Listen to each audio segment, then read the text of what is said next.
Tonight on CFTK-TV News, the Terrace Rotary Club's annual auction is being held this weekend. An investigation was launched into a former Vancouver police officer, and a proposed voting age motion in Vancouver was shot down. Northwest BC's only television news team. We are CFTK-TV News. Good evening and happy Halloween. I'm Cale Maslin, and here's what's making the news in the Northwest and beyond for today. It's a long-standing Terrace tradition. The Rotary Club's 65th annual auction returns this weekend, and the auction runs November 1st and 2nd at the Terrace Sportsplex Banquet Room. CFTK-TV's Helen Asante shares more. Organizers say after 6 decades, the excitement hasn't faded. It's special just because, as always, the Rotary Club of Terrace provides money for a lot of local initiatives and charities and things like that, such as the Terrace Church's Food Bank and the Salvation Army as Christmas rolls in. And the auction is one of our 2 main fundraisers. So we hope to raise, as usual, in the neighborhood of $60,000 to $65,000. We've got a lot of donations from area businesses, and as always, they're very generous. And so are the people who watch, and they bid online. John reflects on how the auction has evolved over the years. In the old days, people would be phoning us up a lot of times. Now they bid online. They can still phone, and they can still come up to the Sportsplex and bid in person. But the technology really has sped things up for us. And it's a quieter auction now because you don't hear phones ringing the way you used to. He speaks on unique items this year generously donated by the local businesses and supporters. We have several hundred items, but we have a hot tub that was donated by Canadian Tire, and we have a few other big ticket items, various furniture, a lot of gift certificates this year because people are finding that it's easier to donate a gift certificate. So we're hoping that that does generate a lot of interest. We'll be on the air both Saturday and Sunday, so there's a lot of chances for people to get something for maybe a pre-Christmas present.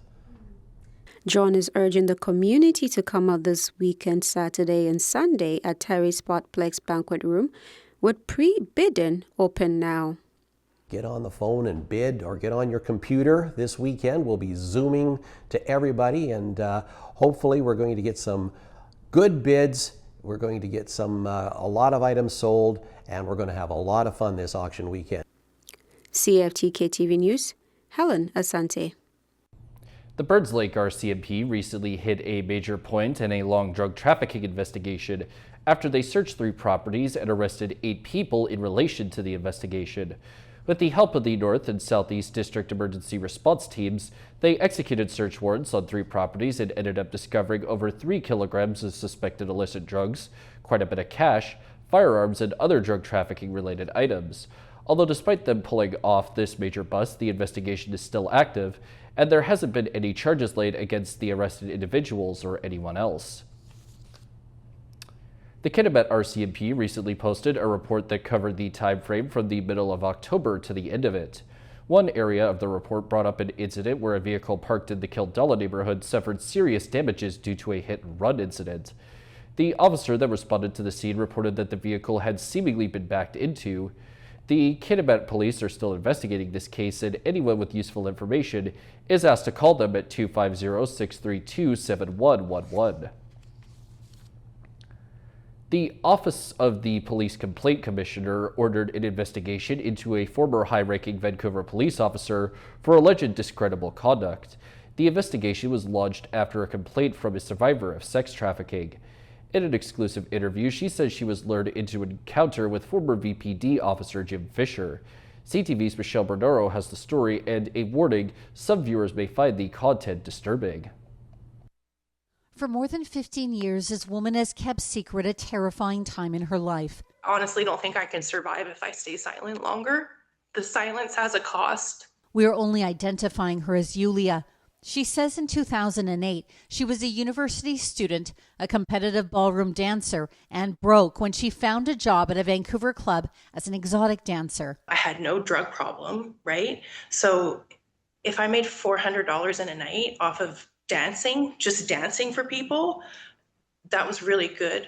But she says she was soon lured and coerced by a so-called boyfriend who quickly became her trafficker. If I didn't get him $1,000 a day, I'd get beaten. Well, he never had to beat me because I was so terrified. It was during this period that Yulia got a booking request that led to an experience she has not forgotten. It was like a direct trafficker reference site. If you came from this site, it was like saying like a trafficker gave me your info directly. This is not coming off Craigslist. In these emails she shared with CTV News, a man named Steve asks if she is interested in a, quote, very tasteful but erotic photo shoot with another woman. First thing he said in the line of the email was like, this is not a request for sexual services. In another email, Steve lays out the scenario for the photo shoot, but again writes, this does not lead to sex, of course. But she says the emails were a lie. When I got there, it wasn't a photo shoot at all. There was a bed set up in the front entry as soon as I opened the door on the ground, like a mattress on the floor with sex toys laying on it. I was instructed by the man to perform sex acts on the woman. Feeling afraid and trapped, she complied. He was obviously in charge and I had no transportation. I had a trafficker on the other end waiting for my money or else I got beat and I dissociated at that point. She says even when the other woman stopped the interaction, Steve continued to take pictures of Yulia. When it was over, she says Steve drove her back to Vancouver. We get on the Oak Street Bridge coming back out of Delta and he starts telling me that he's a really senior RCMP officer. He starts kind of bragging that he's like a big deal.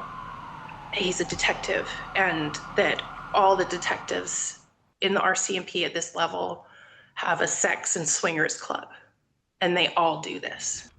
I am terrified on that bridge. Like I say my brain broke. He broke my brain on that bridge and I've never been the same because what he was telling me was that all of the police will exploit you and harm you the same way I just did to you. That's the message that I got. You can go nowhere for help. She says he knew that she was being trafficked, but instead of helping her, he encouraged her to continue her line of work. She says that summer she saw the same car he drove her in, following her, and a man inside photographing her. It's an unmistakable camera. Would pop out and start taking pictures of me. She eventually fled Canada and still lives outside the country. But in September of 2024, she says she summoned the courage to file a complaint with VPD about her trafficker. And through a series of events, she found herself talking about the encounter with Steve and eventually looking up stories online involving misconduct against sex workers by police. She says that's when she first saw a photo of disgraced former Vancouver police officer Jim Fisher. She says it's the same man who she knew as Steve. The picture of him, he's unmistakable. In 2018, Fisher, who worked with sex trafficking victims, pleaded guilty to sexual exploitation and breach of trust. The victims were a teen girl and a young woman who were witnesses in a case. They're kids, and it made me mad that those girls had to go through that. A CTV News repeatedly reached out to Fisher's lawyer for comment, but she did not respond. Fisher has not been criminally charged in connection with the allegations. Meanwhile, the investigation into Yulia's complaint to the OPCC must be complete by a professional standards investigator with VPD within 6 months. As for Yulia, she says breaking her silence is helping free her from the past. Michelle Bernoro, CTV News, Vancouver.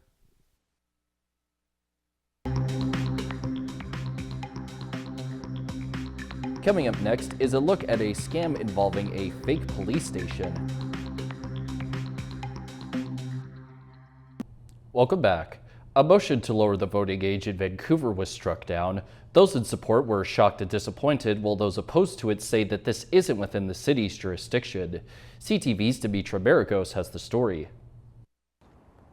Many spoke out on Wednesday supporting a motion that would lower the voting age. However, once that motion was struck down, some didn't stay silent. You're against democracy and giving kids a right to vote. Shame on you. Shame on you.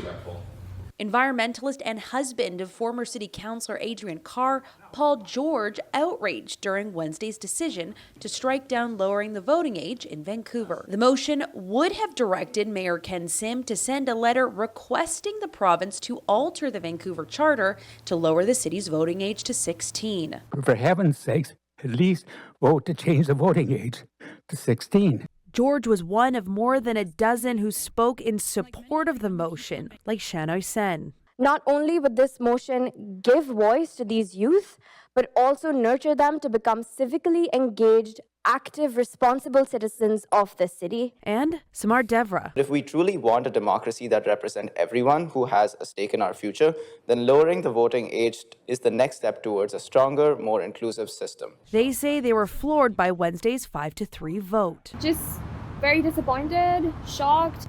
Especially shocked why ABC didn't even say anything during the discussion. City Councillor Pete Fry, who brought forward the motion, says ulterior motives may have been at play. It seems sort of petty, and it seems like it's more of a partisan thing than anything. Okay, that does not pass with myself in opposition. Council members who voted against the motion did not elaborate on their decision before or after the vote. However, Councillor Brian Montague, who was one of the city councillors who voted against the motion, says it isn't up to them. This is something that is outside the jurisdiction of the City of Vancouver. It's not within our authority to change the age of voting. Sen says despite what she called a disheartening decision, they must keep pushing forward. I think it is imperative that, given this decision was so unfairly made, that the youth stay engaged. Dimitri Mirago, CTV News, Vancouver. Police in Burnaby say a woman is out $1 million after an elaborate scam involving a fake police station. Now they're hoping to help others avoid the same fate. CTV's Ben Nesbitt has more. Police say it began as a regular phone scam, but quickly evolved into something much more sophisticated, ultimately costing a woman a massive chunk of money. Investigators say the fraud followed a pattern seen across the Lower Mainland. The victim was first contacted in June by callers claiming to be from a telecom company. She was told she was under investigation for fraud and was later connected to what she believed was a foreign police station. The scam moved to a video call where a realistic police office could be seen in the background. Detectives say the fraudsters even knew the woman's passport and driver's license numbers, making the scheme seem credible. She was convinced to pay bail to avoid traveling overseas. Between July and September, she transferred 4 large payments, adding up to $1 million. They're going to find new avenues to trick you.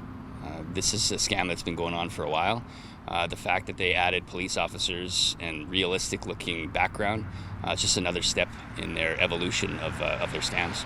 Mounties are asking anyone who receives a similar phone call or believes there's any chance at all they could be getting scammed to contact them.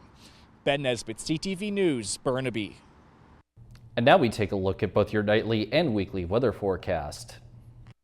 On the north coast, tonight expect showers and a low of 7 degrees, with the rest of the week seeing a lot of rain and a high shifting from 8 to 9 degrees. In the Terrace Kitimat area, their night calls for a few showers, a rainfall warning, and a low of 5 degrees, as their upcoming week also predicts to see a lot of rain and possibly some flurries, with a high moving from 5 to 6 degrees. And in the Bulkley Valley and Lakes District, the night for them expects partial clouds and a low of -1 degree with a wind warning, as the next week or so starts with a mixed condition day, then moves to a potentially rainy day, before producing a sunny day and then some cloudy and possibly snowy/rainy days, with the high bouncing between 6 and 3 degrees. Checking out the highways now, visit Drive BC for the latest and up-to-date conditions, and as always, drive safe out there. Highway 16 has construction work, bridge maintenance, road maintenance work, and electrical maintenance. Highway 35 has bridge maintenance. Highway 37 has bridge construction. Highway 37A is still dealing with falling rocks between west of Isiadin and east of Stewart and bridge maintenance. And the Nishka Highway has some mowing. And this is what the roads were looking like this afternoon around the region from the View of the Province's highway cams.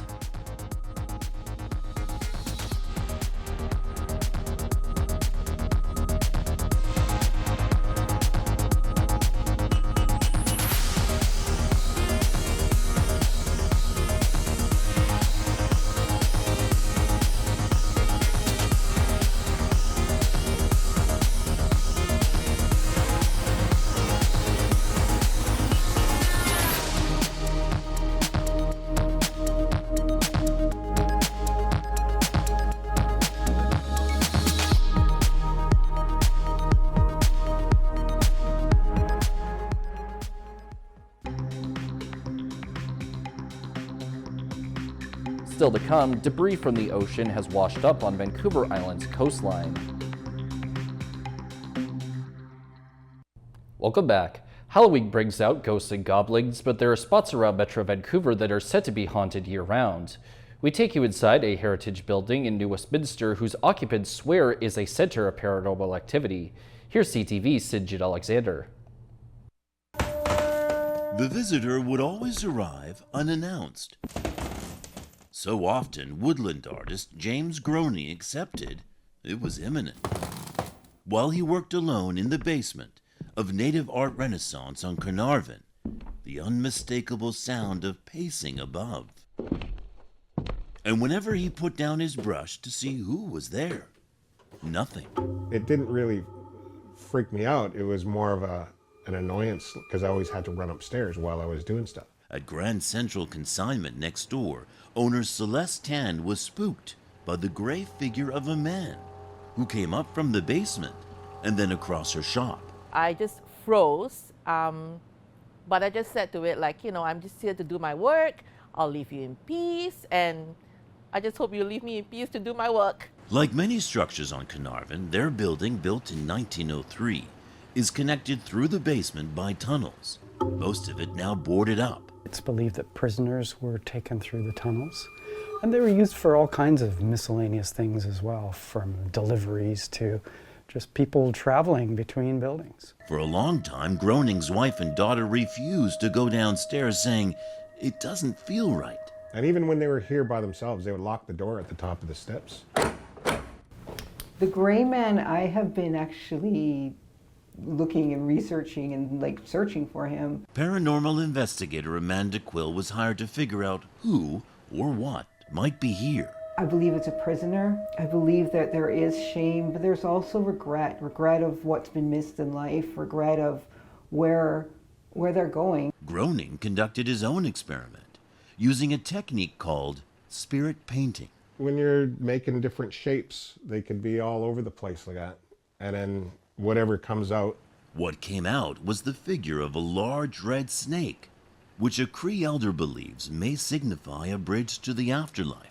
I think it's haunted. I think it's just in the bones of the city. And being in the tunnel system, that's from the beginning. Whatever's here, no one has ever been threatened or hurt. But further evidence found hanging in the tunnel suggests others have also encountered the visitor. Sinjin Alexander, CTV News, New Westminster. A big problem is washed ashore on a strip of the Vancouver Island coastline. Huge tires are littering the beach, and locals have no idea where they came from. No one's taking responsibility, and now residents are taking on the mammoth task of cleaning it up. Here's CTV's Andy Garland. It's not your typical beachcombing find. Just under 10 feet.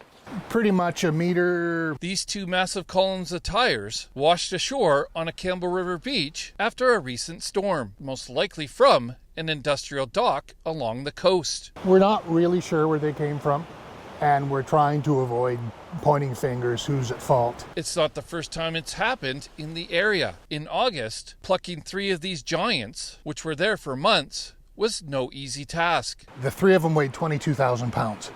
So each one 7,000 and a bit. The Campbell River Salmon Foundation says the concern is not the tires themselves per se, but rather the pea foam inside that keeps them afloat. This stuff will all erode and reduce down into the individual peas.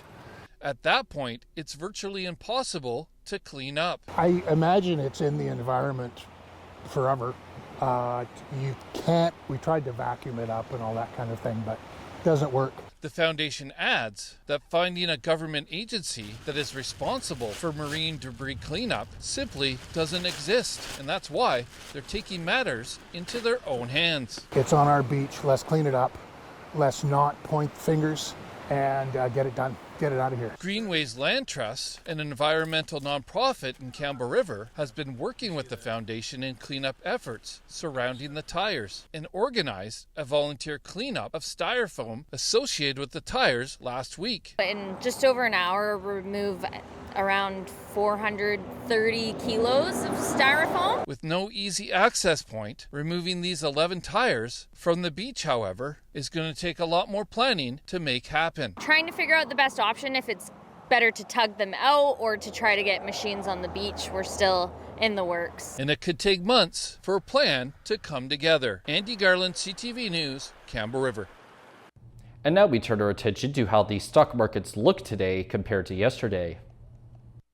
The Canadian dollar is down 0.15 of a cent. The price of gold is down $19.40. Oil is up 41 cents. Natural gas is up 8 cents. Aluminum is down $66. In Toronto, the TSX is up 81.76 points. The Venture Index is up 4.56. In New York, the Dow Jones is up 40.75 and Nasdaq is up 143.81. Still ahead, the Blue Jays are on the cusp of taking home the World Series. Welcome back. The Blue Jays are on the verge of completing their bid for a World Series championship, but we know the Dodgers aren't going to give up without a fight. CTV's Allison Hurst spent a day talking to fans and players and has more from the Rogers Center. On the first pitch of the game, with a fly ball to deep left, Davis Schneider hit it out of the park. No way! No way! And no one loved it more than his dad.